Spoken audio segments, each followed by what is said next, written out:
বিজেপির বাধায় জয়পুরহাট সীমান্তে কাঁটাতারের বেড়া নির্মাণ কাজ বন্ধ রাখার কথা জানিয়েছে ভারতীয় সীমান্তরক্ষী বাহিনী বিএসএফ। দুপুরে ব্যাটালিয়ন কমান্ডার পর্যায়ের বৈঠকে এই সিদ্ধান্ত জানায় বিএসএফ। এর আগে ভোরে পাঁচবিবি উপজেলার উচনা সোনাতলা ঘোনাপাড়া সীমান্ত এলাকায় বিএসএফ সদস্যরা বাঁশ দিয়ে বেড়া নির্মাণ শুরু করে। ২০ বিজিবি ব্যাটালিয়নের অধিনায়ক নাহিদ নেওয়াজ জানান, ২৮১ নম্বর পিলারের কাছে ভারতের সীমান্তরক্ষী বাহিনী বেড়া নির্মাণ করছিল। স্থানীয়রা বিষয়টি টের পেয়ে বিজিবিকে জানায়। পরে বিজিবি সদস্যরা বিএসএফ সদস্যদের কাঁটাতারের বেড়া নির্মাণে বাধা দিলে পিছু হটে বিএসএফ।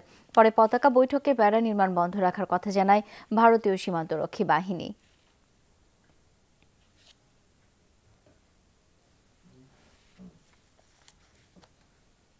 দর্শক, এই বিষয়ে বিস্তারিত জেনে নিতে চাই। সীমান্ত এলাকা থেকে এখন যুক্ত হচ্ছেন সহকর্মী মুরাদ ইমাম কবির। মুরাদ, বৈঠক শেষে বিজিবি কি জানিয়েছে, এই মুহূর্তে সীমান্ত পরিস্থিতি একটু জানতে চাই বিস্তারিত আপনার কাছ থেকে।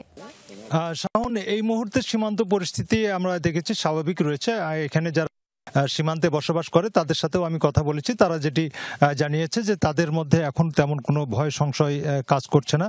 তো আপনি একটি জানেন যে গত সকালেই কিন্তু ভারতীয় যে বিএসএফরা বেড়া নির্মাণ করছিল, যেটি সীমান্ত আইন লঙ্ঘন করে বিজিবির পক্ষ থেকে এটি কড়া প্রতিবাদ পাঠিয়ে একটি পতাকা বৈঠকের আয়োজন করা।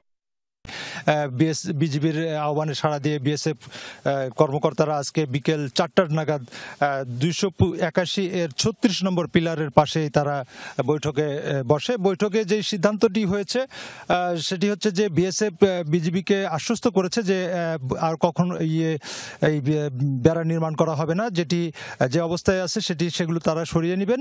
এবং এইখানে আমাকে যেটি বিজিবি কর্মকর্তারা জানিয়েছেন যে এইখানে বিজিবির পক্ষ থেকে নেতৃত্ব দিয়েছেন সেটি হচ্ছে যে হাটখোলা বিওপির নায়ক সুবেদার শাহজাহান আলী এবং ভারতের যে চকগোপাল বিওপি রয়েছে সেই চকগোপাল বিওপির বিএসএফ কমান্ডার জিতেন্দ্র কুমার।